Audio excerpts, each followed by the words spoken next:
Hola, ladies and gentlemen, boys and girls. Hello, everybody and nobody. We are we are going to do some recaps on our fight and game predictions. So I have to say that didn't come out as well as the previous time, and we'll talk about why. But let's let's get into it. So the games were were awesome. There was oh man, I gotta let me shake into this. Come on, feel it, feel it. Okay, so the Chiefs. The Chiefs played today. I'm sorry, yesterday. All I did yesterday was actually sit at home and watch games, which was and last night uh, I watched the. I'm sorry, the night before I watched the Conor McGregor fight, and it was very entertaining. Um, though my predictions didn't come out um, as expected. I thought I was gonna do a little bit better than what happened. So we had the Kansas City Chiefs that played against Tennessee, and I actually predicted that game that the Chiefs would win that game. And basically, my recap of that particular game is the Chiefs just outclassed the uh, uh, what are they called? The Titans. Lord, pardon me. I have to look up what their mascot is. I have forgotten. Well, it doesn't say here either. But anyway, the Kansas City was just too much for and the game plan that Tennessee had for the Chiefs just wasn't the appropriate game plan. And once Mahomes, essentially, there's two things that you have to watch out for. Obviously, the number one thing is Mahomes, but I'll give you a couple of other things that you have to watch out for. The first thing is momentum. So you have a young quarterback, not 100% mentally stable yet. Definitely been in tough situations because he played sports and high level sports when he was a youngin, and now he's in the NFL. And but he's in the top position in the NFL. So in terms of mental support, he's definitely getting it. I would imagine that owners and coaches probably speak to him, look at him eye to eye, and treat him with the utmost respect, which definitely helps people in those high positions, positions of lots with lots of responsibility. But all that being said, he still hasn't been in the league as long as, let's say, Tom Brady or even Aaron Rodgers, or the multitude of or the many other quarterbacks that are in the NFL. So it is a mental game, and you could see back a few games in the regular season, people were trying to work on that mental toughness by not letting the Chiefs get momentum, and they got momentum in this game, and it was over. Once he made that run, I think it was a 36-yard run where he got through two defenders, and it's so interesting to see. I mean, he wasn't. It's not like he used moves or was extremely agile, but I mean, looking at his run, I feel like he knows that he's a big guy, and he was just going to end up falling into the end zone based on his body momentum. But he didn't put on any particular moves or anything. He just like ran, and he saw the defenders in front of him. He made a slight cut, and he just kind of just let his body get loose and ended up rolling over into the end zone, which I thought was interesting. So that game went. It didn't go as expected. I didn't expect for them to have a difficulty in the beginning. I thought it was just going to be they were just going to run over them. But again, they need momentum. I think the other team was trying to prevent that from happening, and unfortunately, once that run happened, it was all over. He got his confidence, and the team felt like there was no stopping them. And there is no stopping this team. I don't. The only problem is they don't have a running back, but Mahomes looks like he has been holding the run game in a bit to maybe break it out in the Super Bowl. So I think you're going to see him run a little bit more if it gets challenging in the Super Bowl. So that game went as I expected it to go, with the exception of I didn't expect for them to come from behind, which they did. But congratulations to the Chiefs, and I think this guy is probably the best quarterback there is in the league right now. So um, definitely going to see more of him over the years to come. Now we had Green Bay at San Francisco, and I predicted, so I lost on this one.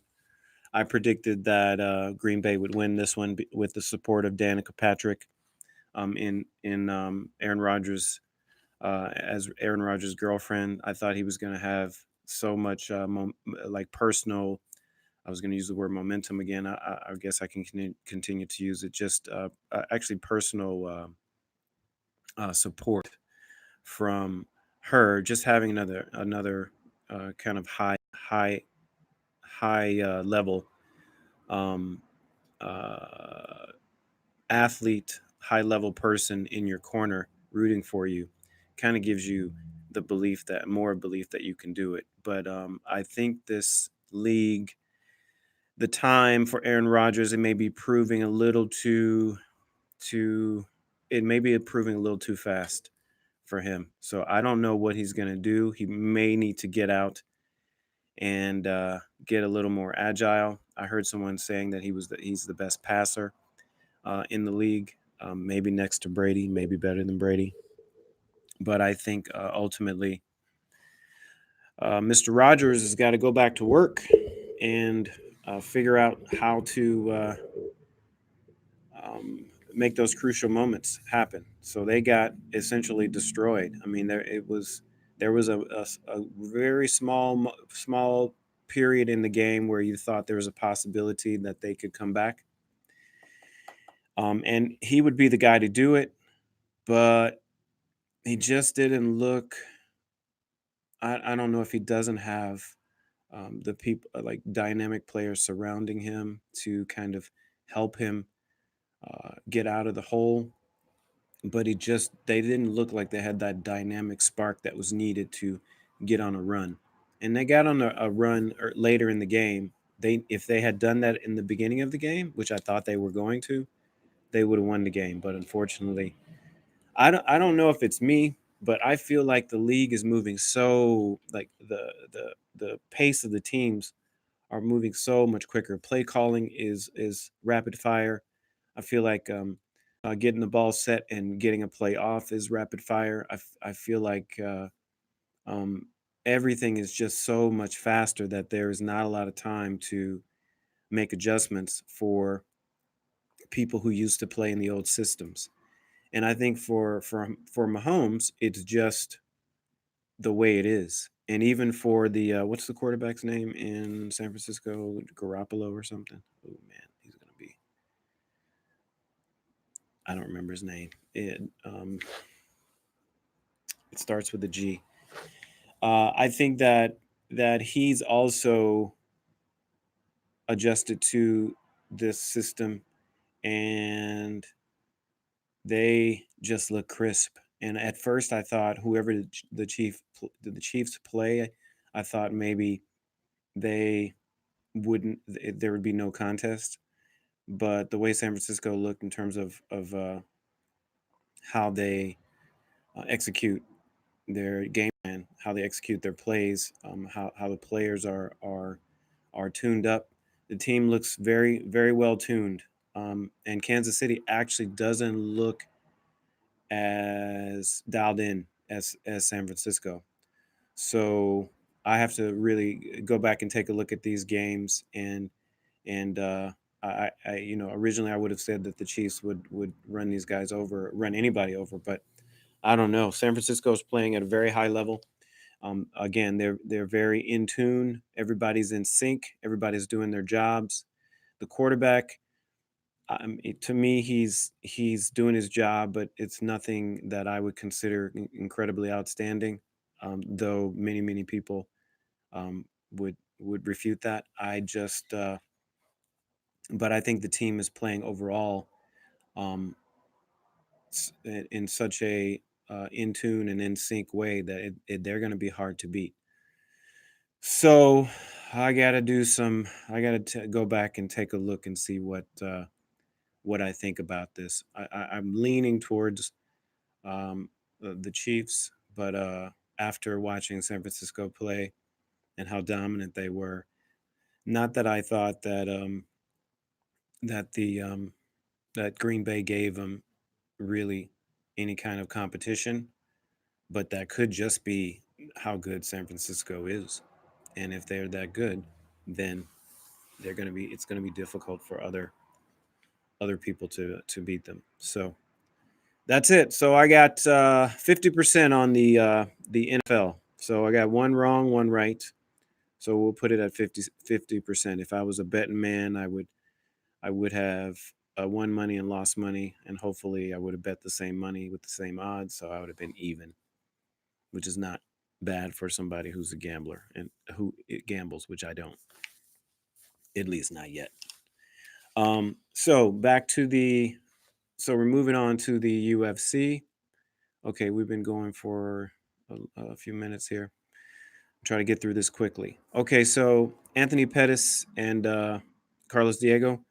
I had actually Pettis to win that. I thought he was looking like he wanted to be a champion, and he talked about being feeling great and feeling like he's feeling better than he felt before.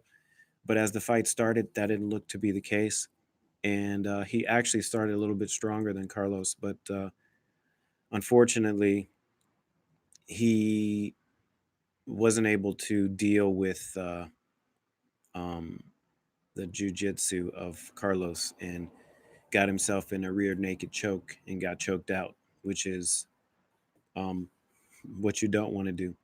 So Pettis looks like he's. I mean, I don't. I don't. He looks like he needs to figure out a way to get himself back up to top level. This is going to push him. I think he's the number 11th in that. I think he's number 11 in that weight class, and to me, this is going to push him in maybe into the lower teens. There are probably plenty of people out in that weight class that can actually put him out. So I don't know if he's not eating well, not training well. Something's not right, despite the fact that he said he feels great. So I don't know if you're going to see him make any major wins in the future. It looks like it may be kaput. Okay, Kelleher and Osborne. Now I talked about Osborne's personality and with the expectation that he was also on the contender series. And I think, based on how he came out in the fight, he could have won the fight, but he blew it. Um, well, first of all, I like to look at the interviews, and it's definitely about training. Um, if you don't put the training in, sometimes you have enough talent to overcome that training, or overcome.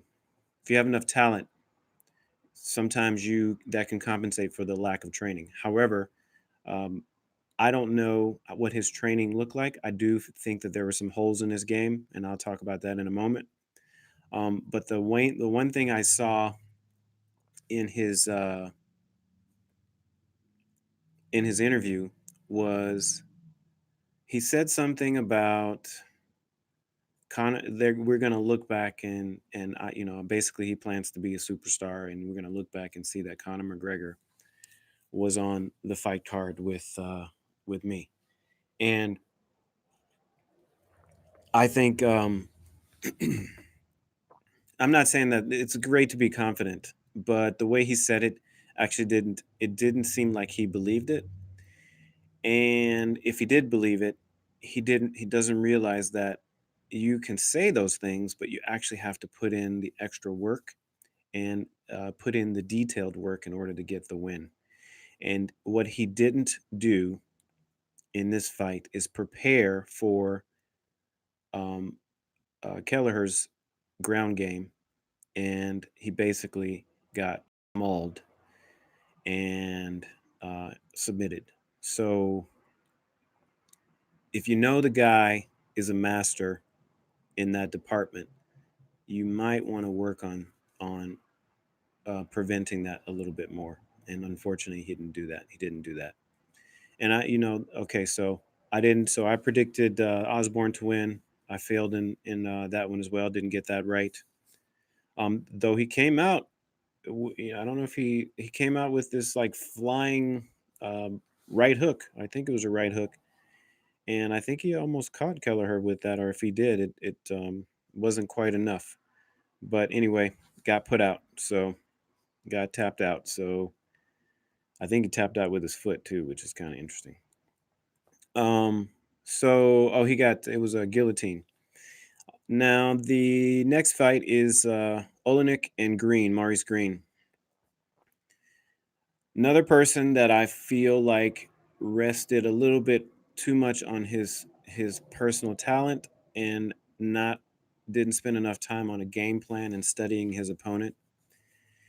And you'll find this a lot with people that have a lot of talent and just innate ability, not recognizing that the marginal difference between them and the people that they're fighting um, requires that you prepare for the fight and basically prepare for the actual weapons that the other person has. So we got two fighters that didn't prepare for the ground game, and both of them got tapped because they thought they were going to come out and knock people out with one punch or whatever.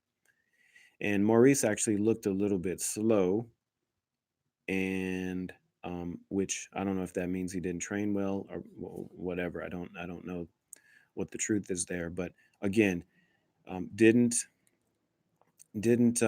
prepare for the ground game and got armbarred. And he was doing well even in the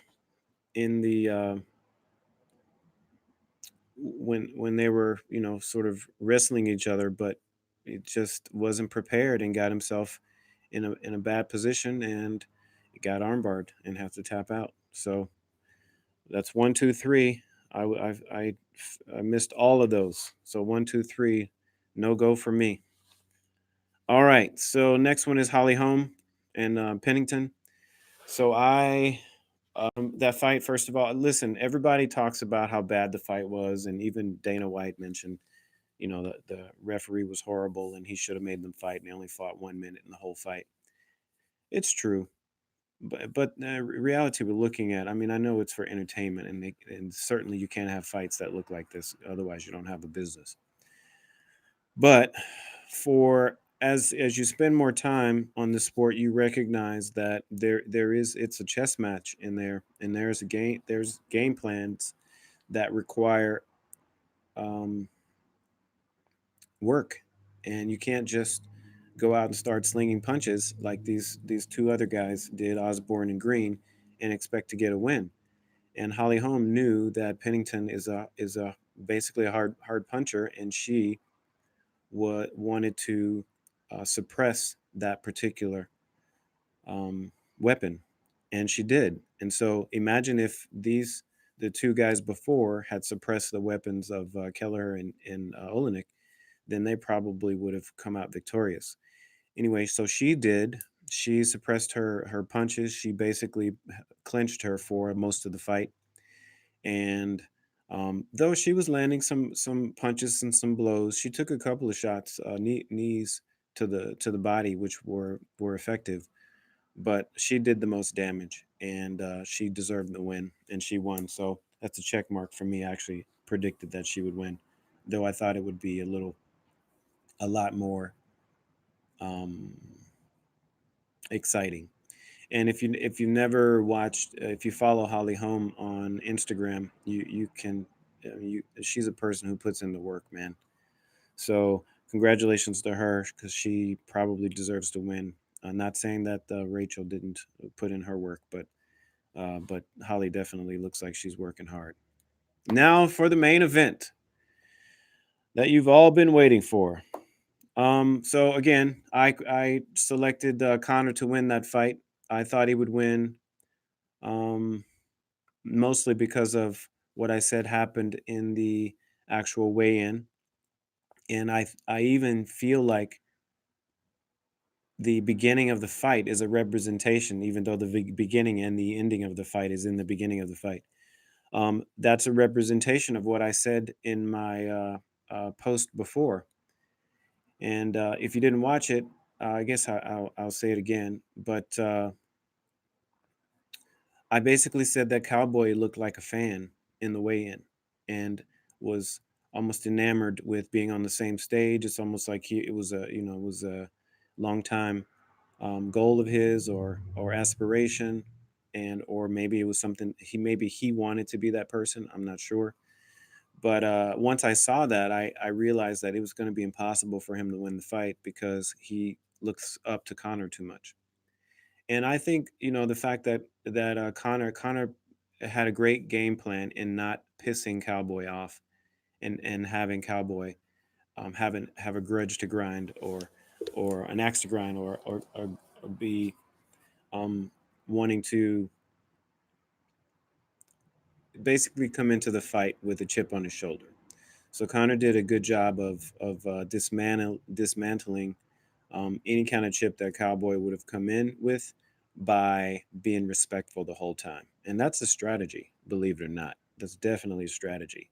Whether Connor will admit it to not or not, he keeps talking about how much he respects Cowboy, but at the end of the day, he knows that Cowboy is a slow starter, and also Cowboy needs a reason to fight. Remember, he comes from uh, he has to go out. He's a thrill seeker. Cowboy is. He comes from a well-to-do family, and um, sometimes people that come from well-to-do families they need a reason to fight. And so if he does all of this stuff to make himself feel alive, and unfortunately for him he lost, but fortunately for Connor, it was great strategy not giving him a reason to want to come out and fight. And if you look at the fight, he comes out and he's almost like I mean he's the slowest. It seems like the slowest of his slow starts, in my opinion. And uh, some people said that the fight was fixed. Um, it's possible. I don't put anything past it. I think that professional sports sometimes are fixed. I really do, and uh, I think in basketball, I think football. I mean, there's a way that it can be done, and basically the way that it can be done in well, I won't talk about the other sports, but obviously you'd have to. The only way you could fix the fight in MMA is you'd have to get the fighters involved, and in professional sports like basketball and football, you actually don't have to get the players involved in order to fix the games. So it's possible. I went and watched the fight back a couple times. Obviously, it was only 40 seconds, so I could have watched it 100 times if I wanted to. But there's someone who posted on Twitter or Instagram just slow motion of the 40 seconds, and man, in slow motion, it looks like it does look set up. I have to say, in slow motion. Not I don't know if it is, and I don't want to take anything from Connor or Cowboy, but I don't want to say it was.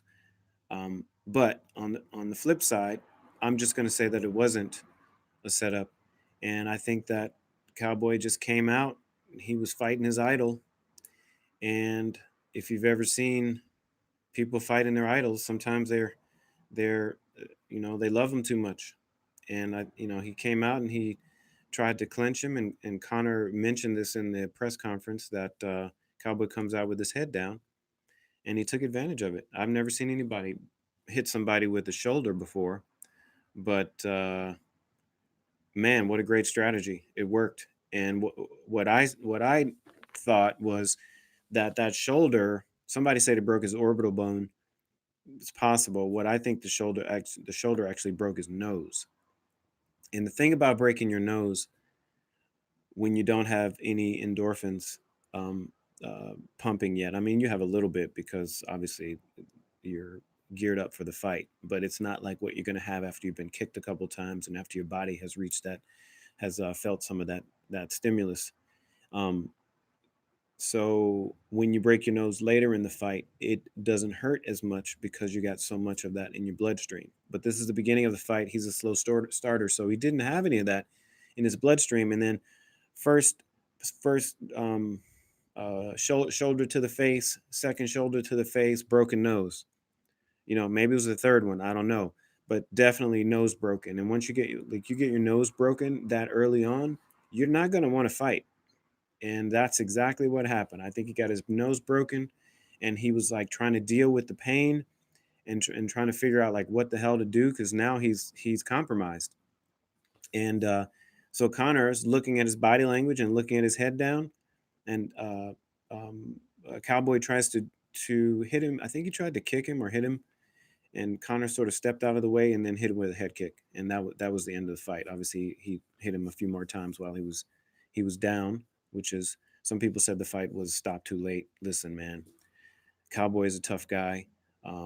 If they had stopped that fight after the head kick, everybody would have been crying even more of a fix. So I think that it was justified. Those guys know what they get in there and do.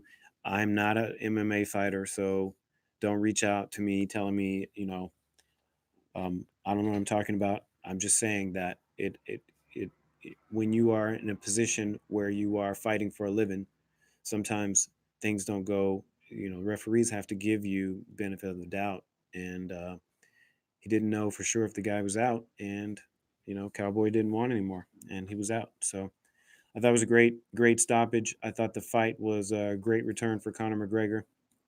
I'm not uh, there.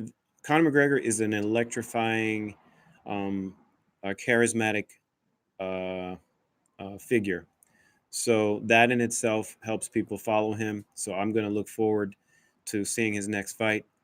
He's got all the money on the table that he can possibly want. He probably will make $1 billion over the next 5 years or more. So definitely be a billionaire in no time. Anyway, thank you guys for listening, and we shall reach out again. Adios.